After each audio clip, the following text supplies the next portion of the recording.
माया। ऋषि मुनियों ने इस संसार को माया कहा है। माया यानी ब्रह्मजाल। क्या होता है ब्रह्मजाल? ब्रह्मजाल यानी हम जो अपनी आंखों से देखते हैं, जरूरी नहीं वो सच हो। वो एक खूबसूरत धोखा या छलावा भी हो सकता है। माया के इस छलना रूप के बारे में संत कबीर ने कहा है कि माया महा ठगनी हम जानी, कहे कबीर सुनो भई साधु, ये सब अकत कहानी। हमारी आज की कहानी अपराधियों द्वारा आंखों के सामने फैलाए ऐसे ही ब्रह्मजाल की है, जिसने भोपाल के पास एक कस्बा बरेला खेड़ा में एक आदमी को ठगने में कोई कसर नहीं छोड़ी थी।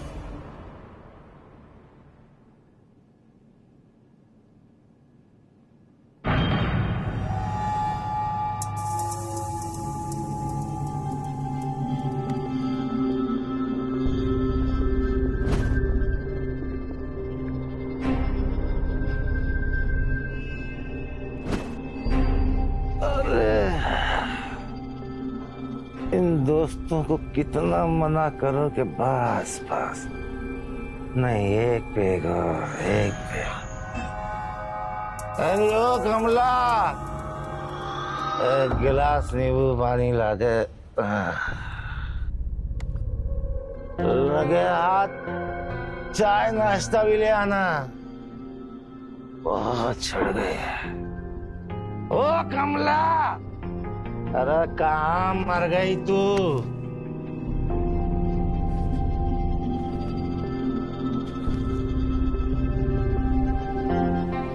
कमला,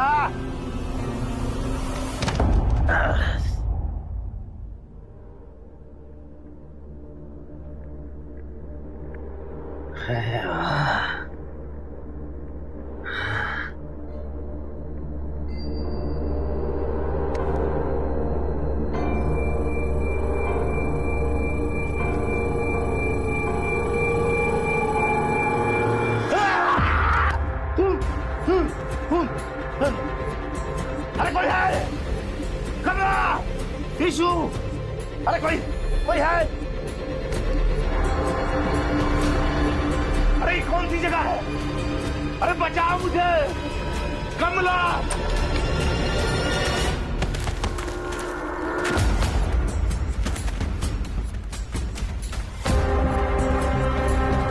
कोई है?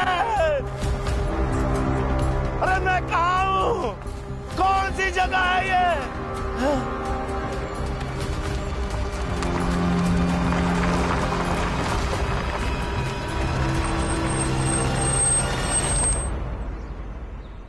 मेरी मदद करो भाई। भाई, ये कौन सी जगह है? कौन है तू? तुझे नहीं मालूम ये कौन सी जगह है? क्या भांग वांग पी के रखी है क्या? नहीं, दारू पी थी रात को। अंदर एक नहीं, दो तीन औरतों की लाश पड़ी है, बाजारू कोठे वाली औरतों की। मेरी मदद करो भाई। क्या बकवास कर रहा है ये? गाड़ी बढ़ाओ राकेश, मुझे ये आदमी बहुत अजीब लग रहा है। घबरा मत सुमित्रा, मैं हूं ना तेरे साथ। तू क्यों चिंता कर रही है? क्या पता यूं ही बकवास कर रहा है शराबी। जरा देखे तो माजरा है क्या। चल देखता हूँ। नहीं राकेश, मैं अकेली नहीं बैठूंगी। मैं अकेली नहीं रुकूंगी। घबरा मत राकेश, मैं अकेली नहीं रुकूंगी, मैं भी साथ तू चल साथ। चल दिखा, कहाँ है लाश?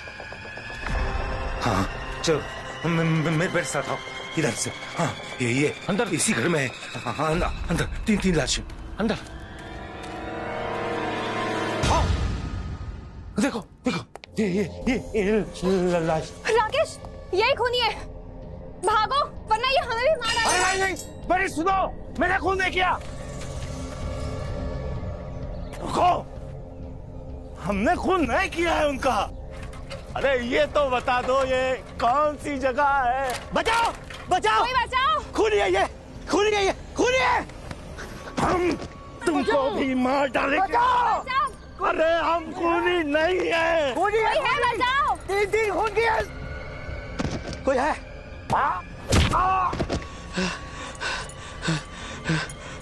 तू ठीक है? हेलो पुलिस,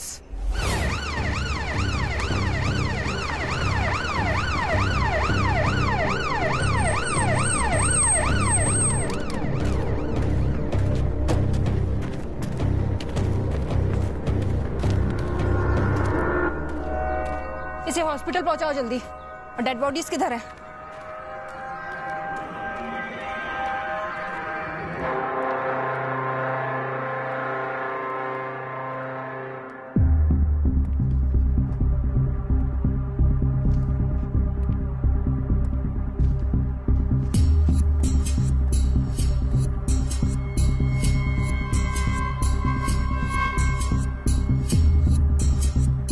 प्रेम, यस मैडम।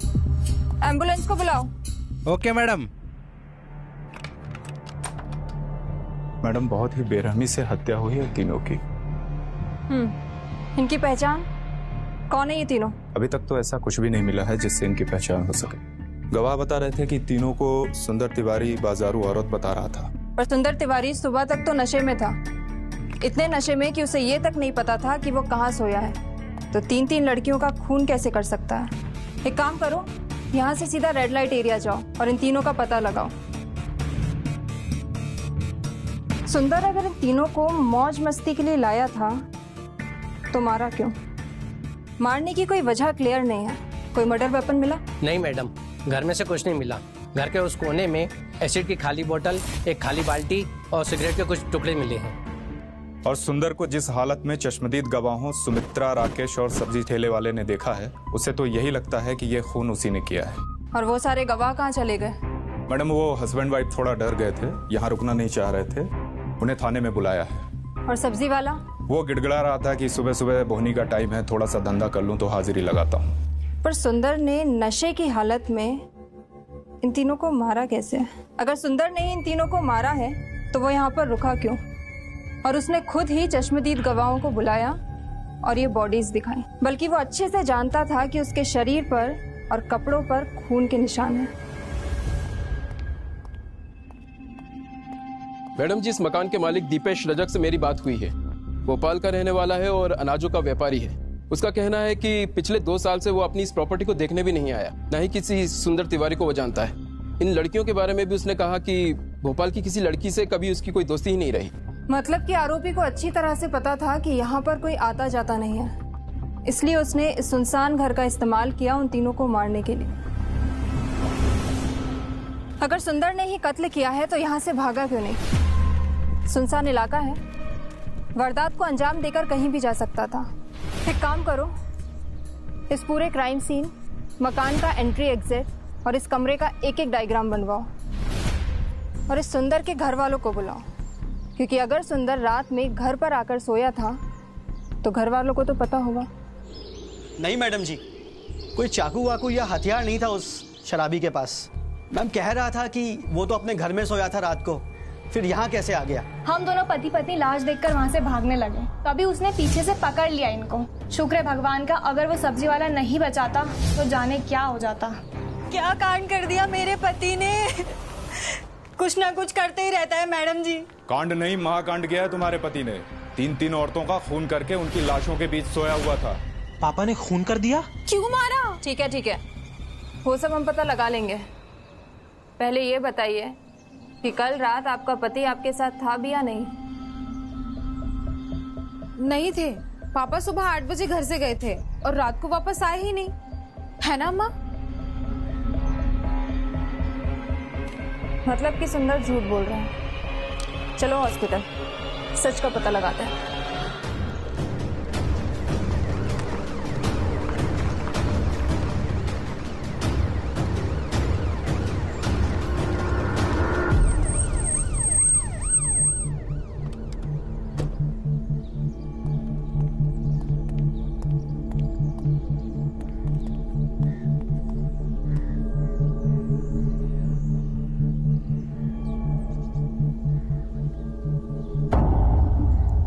आप लोग हमको ऐसे घूर क्यों रहे हैं? झूठ बोला है तुमने कि अपने घर में सोए थे तुम कल रात। अरे हम झूठ क्यों बोलेंगे? भगवान कसम, अपनी बीवी की कसम, अपने पापा झूठी कसम मत खाइए आप, अम्मा की और हमारी। अरे हम झूठी कसम क्यों खाएंगे? हम सच बोल रहे हैं। कल रात हम रघु और रमन के साथ पीने निकले थे।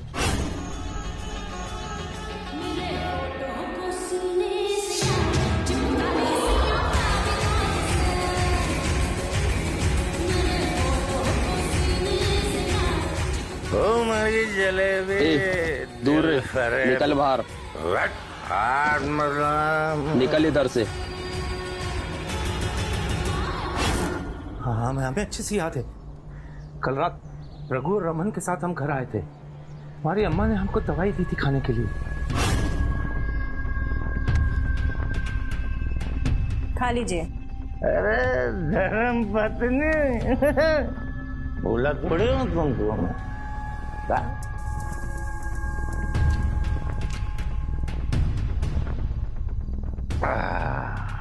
पूरा ठेका खरीदूंगा मैं, तो तुम लोग भी आना।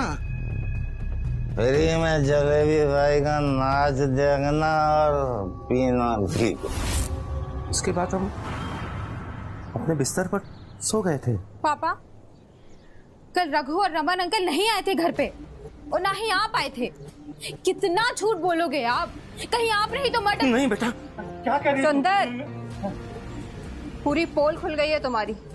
अब सच सच बताओ कि बरेला खेड़ा के घर में उन तीनों को ले जाके किस तरह मारा। छटपटाई नहीं बोलो, तुम अकेले और वो तीन। फिर भी तुम्हारे शरीर पर एक खरोच का निशान तक नहीं आया। तो बोलो कैसे मारा, बोलो। एक आदमी जब अपने घर सोया था तो कैसे मुमकिन था उसका किसी और के घर के बिस्तर पे 3 अज्ञात लाशों के साथ मिलना?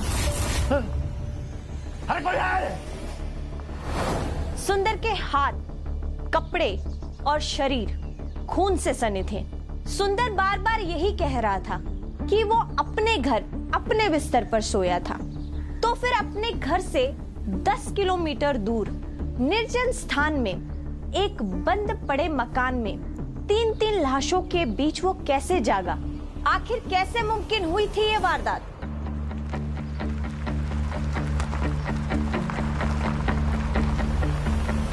बेवड़े फोकट के चले आते हैं। अब क्या घर बसाएगा इसके साथ? चल निकल यहाँ से। पैसा है नहीं, मजा लेने आ जाते हैं।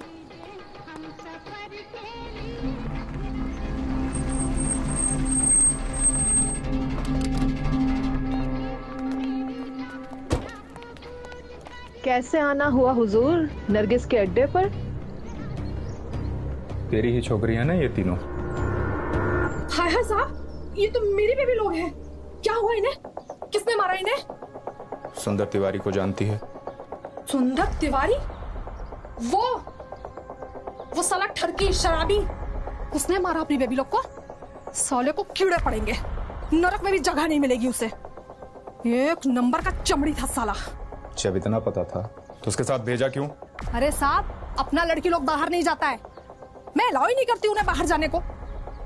10 साल से वो साला सुंदर इधर ही जाता था, कभी विमला के पास, कभी नुसरत के पास, कभी लेखा के पास। धीरे धीरे खुद को यहाँ का दामाद समझने लगा था, बिना पैसे के आने लगा था। मेरा सारा धंधा चौपट हो रहा था। मैंने भी कान पकड़ के उसे बाहर का रास्ता दिखाया और उसे धमकी भी दी थी साहब कि दोबारा अगर वो यहाँ आया तो मुंह काला करके गधे पे बिठा के घुमाऊंगी। बस साहब, उसके बाद वो यहाँ नहीं आया।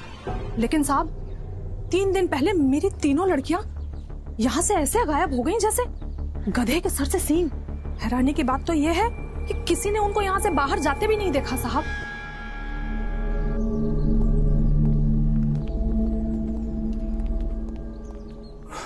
ऐसे कैसे गायब हो गई तीनों लड़कियां? 3 दिन पहले यहां से गायब हुई, फिर सुंदर के हाथ कैसे लगी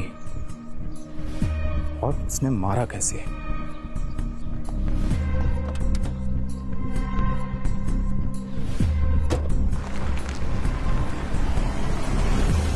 खुद तो जेल में सड़ेगा नाच पिटा, और हमें यहाँ छोड़ गया डूबने के लिए बीच मझधार में बच्चों के साथ। अम्मा, तुमने भी तो सुना था ना अस्पताल में, पापा कह रहे थे उन्होंने नहीं मारा है। तुम देखना वो छूट जाएंगे और हम सब फिर मिलकर वैसे ही साथ में रहेंगे यहाँ।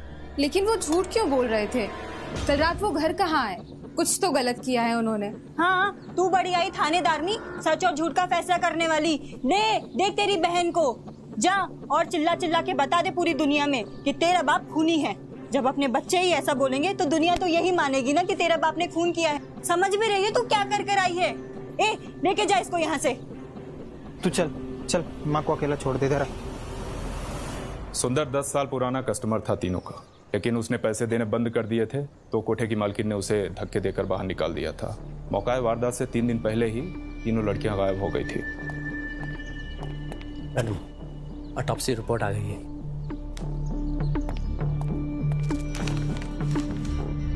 ये रिपोर्ट्स तो और भी उलझाने वाली हैं, क्योंकि इन बॉडीज पर जो कट के निशान हैं वो किसी मेटल के हथियार से नहीं हो सकते। मतलब हमें ये भी नहीं पता कि उनका खून किस हथियार से हुआ है। होना हो ये सुंदर कोई साइको किलर है। मैडम जी, ये रहे सुंदर के दोस्त। नमस्ते मैडम जी। वारदात की रात तुम दोनों सुंदर तिवारी के साथ थे? जी मैडम। और तुम दोनों ने उसे घर तक छोड़ा? नहीं, ये बात एकदम झूठ है मैम। हम लोग थे उसके साथ, लेकिन सिर्फ शराब खाने तक। उसके बाद अंदर जाके सुंदर टल्ली हो गया और वहाँ के एक बार डांसर जलेबी के साथ छेड़छाड़ करने लगा। और मैम ये सब देखकर बार वाले आ गए और हमारे साथ धक्का मुक्की करने लगे। बड़ी मुश्किल से हमने मामला संभाला और हम सुंदर को लेकर बाहर आ गए। बाहर आकर एक ऑटो किया और उसे ऑटो में बिठाला और उसे घर के लिए रवाना कर दिया मैम। लेकिन कतई हम लोग घर तक छोड़ने नहीं गए मैम। जी ठीक है, जरूरत पड़ेगी तो फिर बुलाएंगे। जा सकते हो तुम दोनों। जी मैम।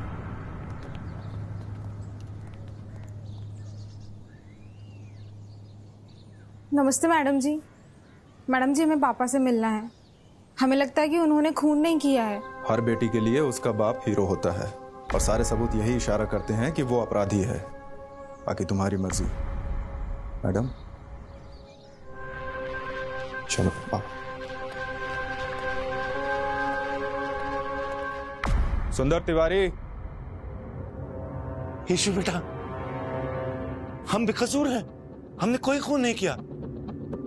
हमें अच्छी तरह याद है, कल रात हम दवा खाकर अपने बिस्तर पर सोए थे। कोई तेरे बाप को झूठ मूठ फंसा रहा है बेटा।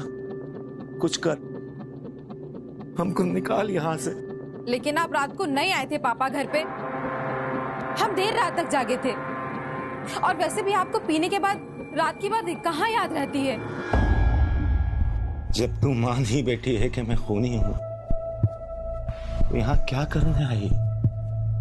जा, चली जा यहां से। एक खूनी का चेहरा भी मत देख। मेरे ही कर्म ऐसे, जिनकी सजा मुझे मिल रही है। यीशु, तुम जाओ बेटा यहां से, क्योंकि जब तक तुम यहां खड़ी रहोगी ये ऐसे ही घड़ियाली आंसू बहाता रहेगा। यीशु, बचा ले हमको। हम बेकसूर हैं बेटा। यीशु!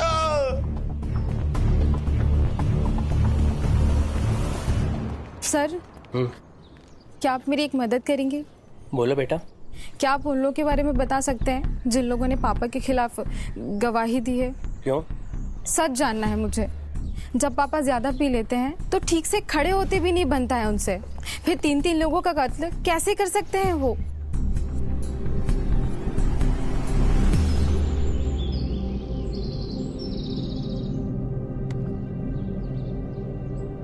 क्या सोच रही हो दीदी? गगन, भर भर के बुराइयां हैं पापा में। लेकिन कल जब थाने से मिलके मैं आ रही थी ना, तो वो मुझे पुकार रहे थे। उनकी आवाज में सच्चाई थी गगन। मुझे लगता है कि वो खूनी नहीं है। तुम्हारे मानने से क्या होता है दीदी? सुनना, बरेला खेड़ा वाले घर में जाके देखते हैं ना एक बार, जहां पापा उन लाशों के साथ में मिले थे। मेरा मन कहता है कि भले उस खूनी ने पापा को फंसाने में कोई कसर नहीं छोड़ी, लेकिन कोई ना कोई बेगुनाही का सबूत तो मिलेगा ना वहाँ। पर माँ को क्या कहेंगे? माँ को कहेंगे तो वो जाने नहीं देंगी। उनकी हालत ठीक नहीं है दीदी अभी। अभी तो माँ सो रही है ना। एक काम करते हैं, हम सरिता चाची को बोल के चलते हैं। जब वो उठेंगी तो देख लेंगी और हम जल्दी लौट आएंगे वहाँ से। हाँ चलो। सुंदर का फोन क्यों तोड़ा गया, वो भी दारू के अड्डे के सामने? ये वाकई सुंदर की कोई चाल है या फिर कोई उसे फंसाने की कोशिश कर रहा है? अभी तक तो ऐसा कोई सबूत नहीं मिला है मैडम। एक काम करो, ये सुंदर के सर्कल में जितने भी लोग हैं उन सबकी फोन डिटेल्स निकालो। क्या पता इस खेल में कोई और शातिर खिलाड़ी भी हो। सबसे पहले तो ये पता लगाओ कि वारदात के दिन सुंदर के परिचित कहाँ पर थे और ये लड़कियां कोठे से निकली कैसे और किस हथियार से इनका कत्ल हुआ। एक बार ये पता लग जाए फिर हम आसानी से ये पता लगा लेंगे कि इन्हें किसने मारा। मैडम एक बात और हो सकती है। क्या? रुक, यहाँ यही वाला घर है।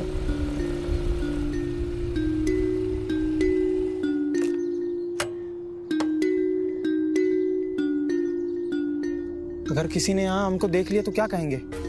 तब का तब देखेंगे। देखना ताला लगा है, अभी अंदर नहीं जाते हैं ना। तो फिर हम यहाँ करने क्या आए हैं? पापा कह रहे थे कि जब वो सुबह उठे उन्होंने लाश को देखा और घबरा गए, और बाहर आती एक कार को रोका और मदद मांगी। तो कार वाले अंकल आंटी पापा का खून से सना चेहरा देखकर घबरा गए। जब वो डर गए थे तो पापा के साथ अंदर लाश देखने क्यों गए? वो पुलिस को भी तो बुला सकते थे ना। अरे तो उनको लगा होगा कि अंदर किसी को मदद की जरूरत है, इसलिए अंदर चले गए। तुम क्या कहना चाहती हो? गगन, इस जगह को देख, यहाँ दूर दूर तक कोई आबादी नहीं है। फिर जब पापा बाहर आए तो वो कार वाला यहाँ क्या कर रहा था? और वो सब्जी वाला जिसने पापा को मार के बेहोश किया था, वो यहाँ किसको सब्जी बेच रहा था? यानी वो सब्जी वाला और कार वाला दोनों पहले से यहाँ पापा का इंतजार कर रहे थे। हाँ, इस तरफ तो किसी का ध्यान ही नहीं है ना। सब लोग सिर्फ पापा के खून से सने चेहरे को देखकर उनको खूनी मान रहे हैं। मैडम, सुंदर के पास मोटिव था उन तीनों लड़कियों को मारने का, क्योंकि उन्हीं तीनों लड़कियों की शिकायत पर नरगिस ने अपने कोठे पर आने से मना कर दिया था सुंदर को, और मौका मिलते ही मार दिया उसने। अगर ऐसा है तो सुंदर को कड़ी से कड़ी सजा मैं खुद दिलवाऊंगी, क्योंकि 3 निर्दोष लड़कियों की हत्या आज भोपाल में सुर्खियां बनी हुई है। मैं बस इतना चाहती हूँ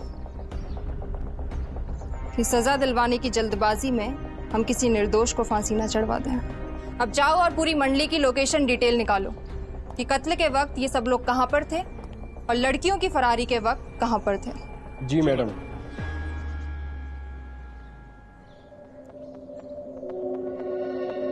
कहाँ चले गए थे तुम दोनों बिना बताए? हाँ, मेरी तो जान ही निकल रही थी। अम्मा, हम यहीं पास में गए थे और तुम तो सो रही थी ना। खबरदार, जो मुझे बताए बिना कहीं भी बाहर निकले तुम दोनों घर से तो अब इतनी ताकत नहीं बची है मुझ में कि कोई अनहोनी देख पाऊं। तेरा बाप तो पहली शराब के नशे में इस घर को तबाह करके चले गया। कैसे रहूंगी मैं? कैसे पालूंगी तुम लोग को? कौन से अच्छे घर का लड़का ब्याह करेगा इससे? अरे अम्मा, तू मत रो। देख, अगर तू हिम्मत हार जाएगी तो फिर हमारा क्या होगा? ये आंसू तेरे बाप के हिस्से के बेटा, बह जाने देने। उसकी 1000 आदतें, मार पीट सब सह कर भी इस घर को जोड़े रखने की कोशिश की है मैंने हमेशा। अभी भी हिम्मत नहीं हारी है। बुलाया था वकील को, पूछा उनसे कि कहीं कोई आस बाकी है तेरे पापा को बचा सके। जो सबूत है अब तो कुछ नहीं हो सकता, फांसी ही होगी उसे।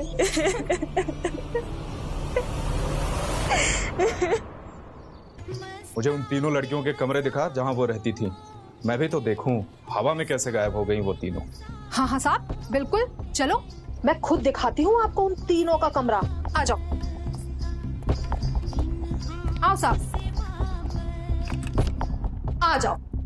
देखो, ये है उन तीनों का कमरा। देखो साहब, मैंने तो बाहर पहरेदार भी रखे हैं। अब ऐसा तो हो नहीं सकता कि वो यहाँ से बाहर निकले और मेरे आदमी की नजर नहीं पड़ती उन पर। क्या हुआ था उस दिन, डिटेल में बताओ। अरे साहब, ये तो सनम खाना है।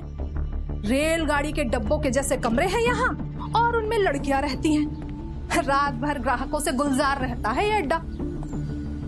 उस दिन रजिया के पास धोबी आया था। हमारे यहाँ के रजाई, गद्दे और ये चादरें बदली जा रही थी, तो मैंने रजिया से कहा कि उन तीनों को भी बता दे। रजिया उन्हें बुलाने के लिए उनके कमरे में गई। दरवाजा खोला तो दरवाजा अंदर से बंद नहीं था। जब उसने खोल के अंदर देखा तो वो तीनों गायब थी, अपने कमरे में ही नहीं थी। पता नहीं कहाँ हवा की तरह फुर हो गई। धोबी कपड़े कैसे लेकर जाता है? धोबी, उसका एक छोटा सा टेम्पो है। वो आता है, गठरी में कपड़े बांधता है, टेम्पो में डालता है और ले जाता है। उस दिन आप कहाँ थी और आपका ये पहरेदार कहाँ था? अरे साहब, उस दिन पानी का टैंकर आया था। अब आप तो जानते हैं हमारे यहाँ इतने ग्राहक आते जाते रहते हैं, तो रात ही में पानी खत्म हो गया था। तो मैं और मेरा ये पहरेदार, हम लोग पानी भरवा रहे थे उस दिन। पर साहब, उन तीनों को किसी ने भी बाहर आते जाते नहीं देखा। तो ये बात हमें आपने पहले क्यों नहीं बताई? लो, इसमें नया क्या है जो मैं आपको बताती? ये तो रोज का काम है, टैंकर का आना, धोबी का आना। इन दोनों का नाम, नंबर, पता, ठिकाना सब कुछ चाहिए मुझे। पर साहब वो दोनों बहुत भरोसे के आदमी हैं, इतने सालों से हमारे यहाँ आ जा रहे हैं, वो ऐसा नहीं कर सकते। उनका इसमें कोई हाथ पैर नहीं है, मुझे पूरा यकीन है वो ऐसी गड़बड़ी नहीं कर सकते। गड़बड़ इन्हीं दोनों के रहते हुई है। जहां तक मेरा पुलिसिया दिमाग कहता है, कुछ यूं हुआ होगा उस दिन रात में जिस समय पानी की टंकी खाली हो जाती है, उस समय ये तीनों लड़कियां आपकी पानी की टंकी में छुप गई होंगी, और सुबह जब धोबी कपड़ों की गठरी बनाता है, उस समय ये तीनों लड़कियां कपड़ों के ढेर में छुपकर आप लोगों के सामने से बाहर निकल गई होंगी, या फिर पानी की टंकी से निकलकर पानी के टैंकर में घुसकर मौका मिलते ही भाग गई होंगी। हाय हाय, उन तीनों ने हमारी आंखों में कैसी धूल झोंकी, और देखो सजा भी क्या मिली उन्हें, नाली के कीड़े की जैसी मौत मिली। इस गाड़ी को भी अभी खराब होना था गगन, यहीं कहीं तो बताया था पुलिस वाले भैया ने घर।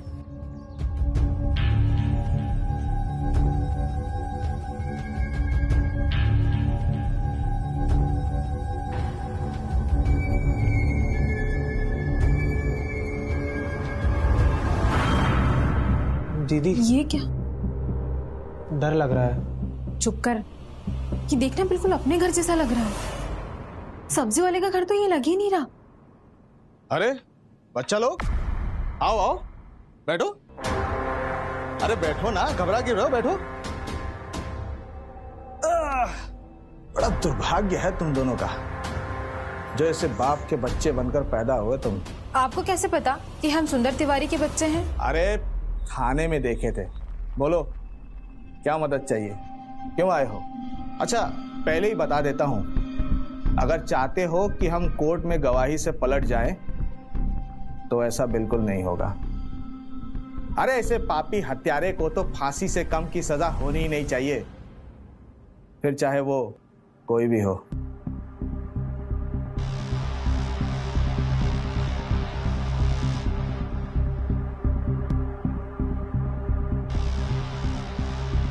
ये इधर उधर कहाँ देख रहे हो? कुछ नहीं, बहुत प्यास लगी है। पानी मिल जाएगा क्या? मिलेगा, अभी लाता हूं। देखना बिल्कुल हमारे घर जैसा है, वो देख।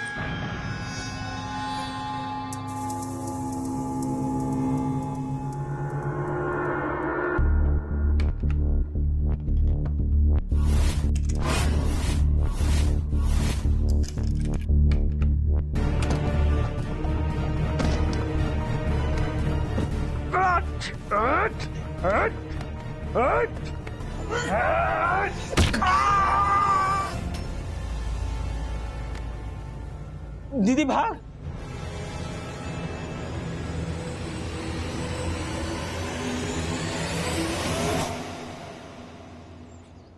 मैडम, धोबी और पानी के टैंकर वाले से पूछताछ करके आ रहा हूं। इन्हीं दोनों ने भागने में मदद की थी उन तीनों लड़कियों की। पर क्यों? उन दोनों ने कहा कि उन तीनों लड़कियों ने उन्हें बताया था कि उन्हें कोई कोठे से निकालकर बेहतर जिंदगी देने वाला है। कौन? ये तो नहीं पता मैडम। सुंदर के चाहने वालों में से एक है जो वारदात की रात से लेकर तीनों लड़कियों के कोठे से भागने तक हर जगह मौजूद था। कौन? जल्दी चलो, इससे पहले कि बहुत देर हो जाए।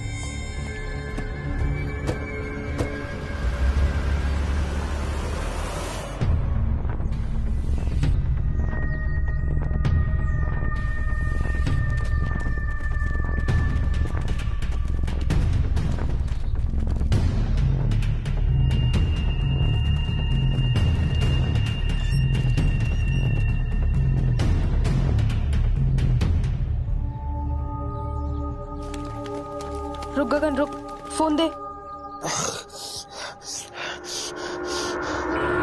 किसका फोन? बच्चों का फोन है। उठाओ। हेलो हेलो अम्मा। अम्मा, ये रुड़की रामे में मारना चाहता है। क्या? कहाँ हो तुम लोग?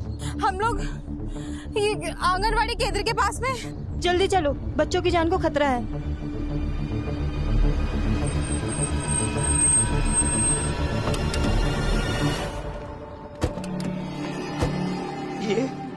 ये सब्जी वाला ही खूनी है अम्मा। ये हमें मारना चाहता था अम्मा। हमें लगता है ये हमारे हाथों मर गया। तुम लोग घबराओ मत, हम आ गए ना। तुम लोगों को खूनी नहीं बनने देंगे हम, और ना तुम लोग पर कोई आंच आने देंगे। यहाँ ज्यादा देर रुकना ठीक नहीं है। इससे पहले कोई हमें देख ले। चलो बैठो गाड़ी में।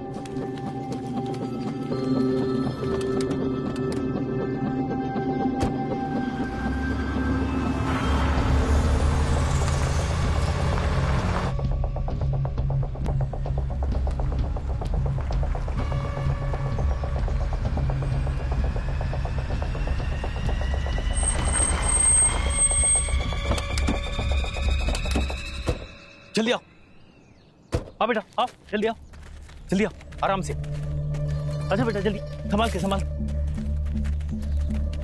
हम कहाँ जा रहे हैं? अरे चलते रहो बस चुपचाप, एकदम सुरक्षित जगह। जल्दी आओ।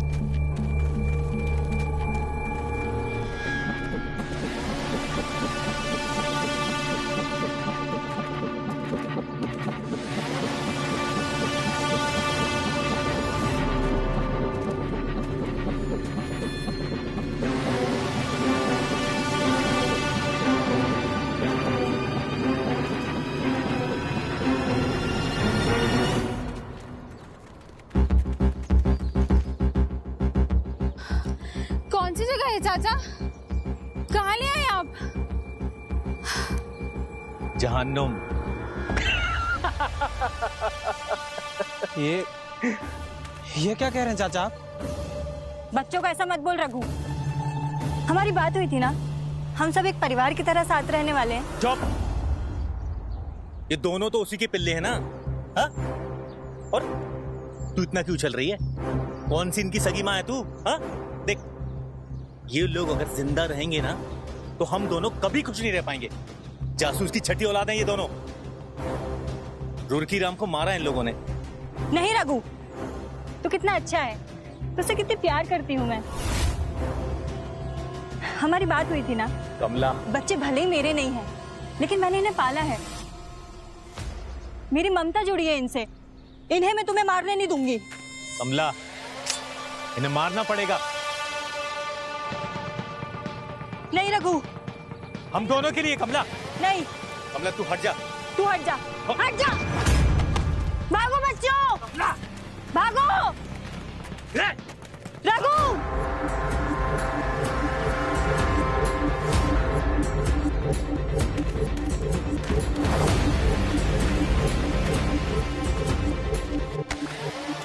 गगन!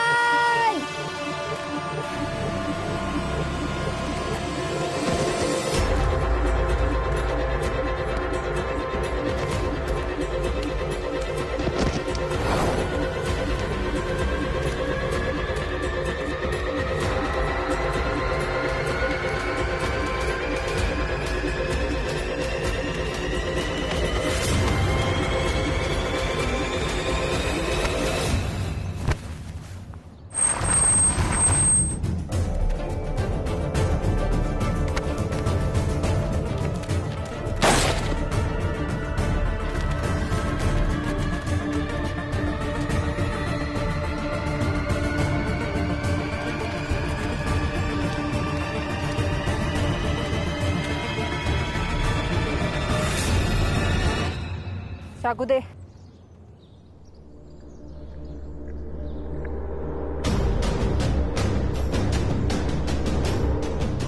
चलो लेकर मौका वारदात में।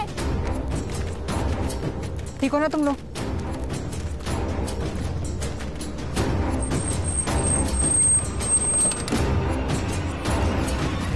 तो अब बता, तुम दोनों ने जुगलबंदी करके किस तरह मारा उन तीनों को?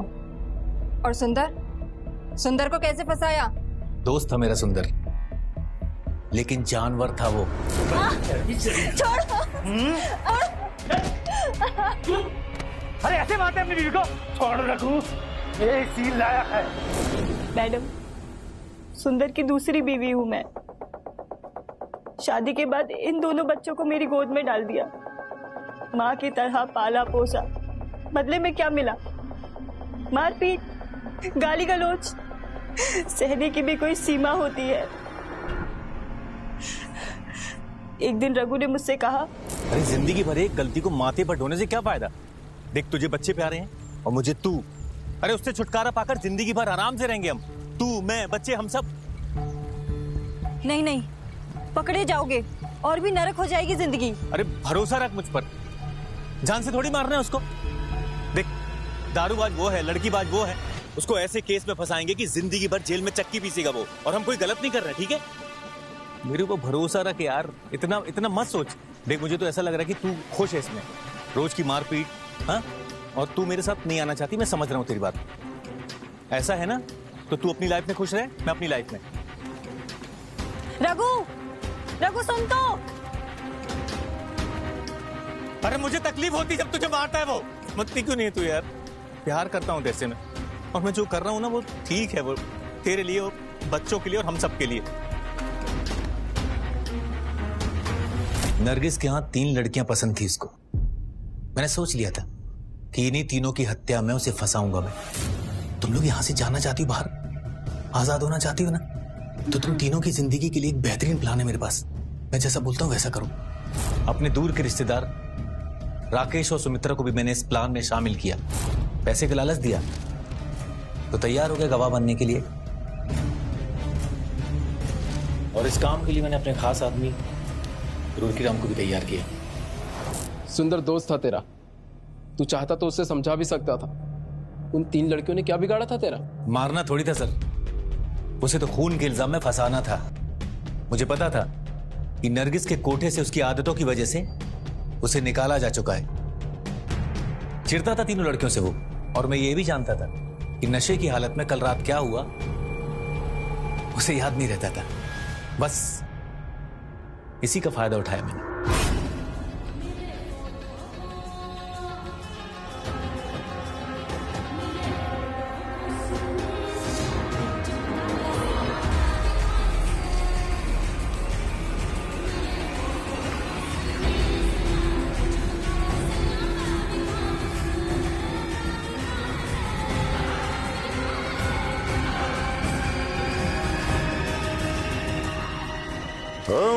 जलेबी दूर निकल बाहर, निकल इधर से।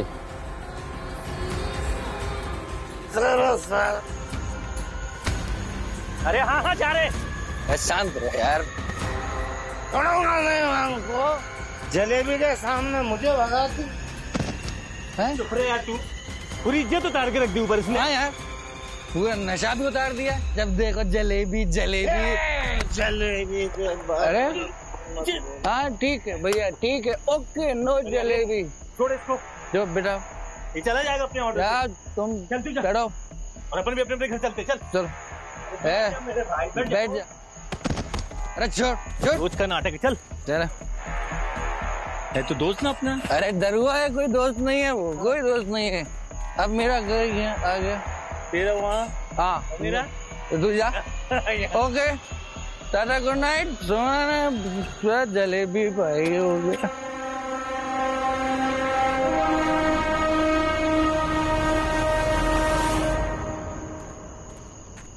मेरा भाई मैं आ गया। देखो क्या लगा, मैं चला गया घर। मेरे दोस्त ऐसे तोड़ के छोड़ जाएंगे तेरे को। हाँ, तो मेरा बहुत अच्छा दोस्त। हम लोग तुझे घर तक छोड़ेंगे, उसके बाद अपने घर जाएंगे। रमन गाड़ी लेने गया है, देख उधर से।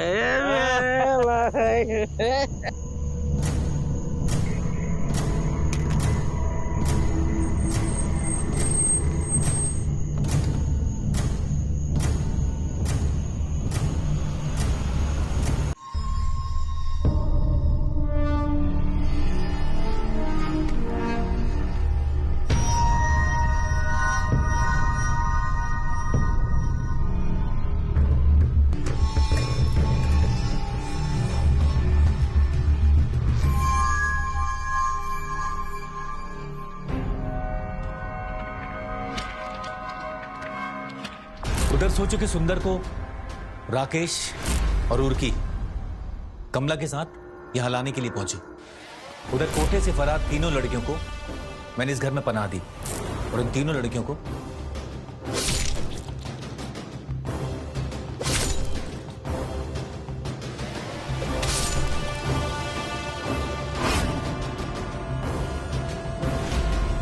आओ सुंदर भाई को। हो गया इनका, आराम से लेटाइए भाई। बहुत अच्छे।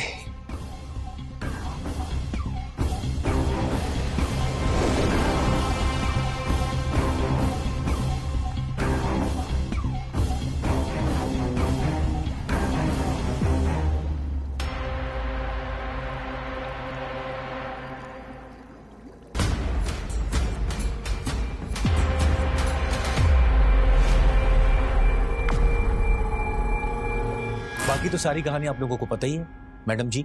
और तुम कैसे तैयार हो गई इसका साथ देने के लिए? कभी अपने आदमी की मार खाई है रोज 15 साल तक? किसी डर में जी हो कभी कि ना जाने आपका मुंह कब आग में डाल दे? कभी खुद पे शक हुआ है कि उसने आपको सच में मारा है या आप अपना दिमाग खो रहे हो? बाहर की लड़कियों के लिए पिटी हो कभी? आईसीयू पहुंची हो? जिंदा लाश बना दिया था सुंदर ने हमें। और किस हथियार का इस्तेमाल किया उन तीनों को मारने के लिए? क्योंकि पोस्टमार्टम रिपोर्ट में तो कुछ भी नहीं आया।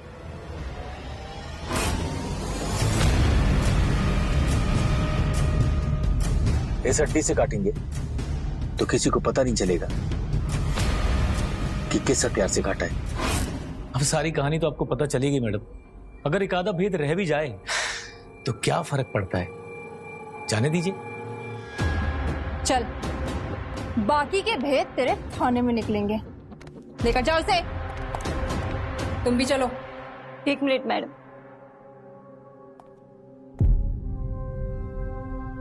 माफी नहीं मांगूंगी जो किया उसके लिए। तुम दोनों को माँ की तरह पाला पोसा है मैंने। कभी तुम दोनों का बुरा नहीं चाहा, ना अब चाहती हूँ। अगर मुझ पे थोड़ा भी भरोसा हो तो मेरी एक बात मान लेना, अपने नाना नानी के घर चले जाना, किसी अनाथ आश्रम चले जाना, लेकिन अपने बाप के पास मत जाना। सड़ा हुआ आम है वो, अपनी तरह तुम दोनों को भी बर्बाद कर देगा।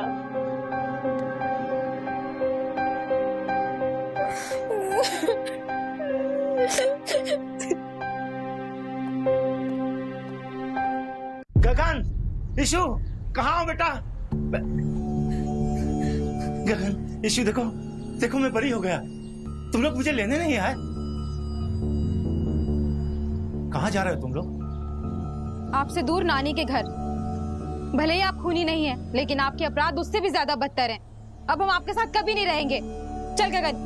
नहीं बेटा, ऐसा नहीं कहते। रुक जा गगन, रुक जा इशू, मेरी बात तो सुन। रुक जा गगन, अरे गगन रुक जा। इशू, आंखों देखा हर मंजर और कानों सुनी हर बात सच नहीं होती।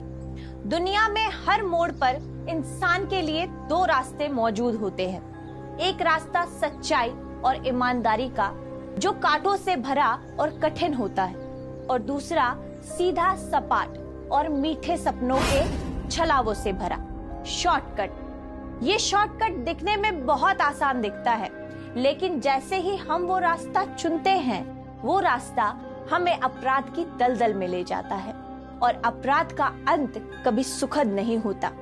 छलावों से बचिए।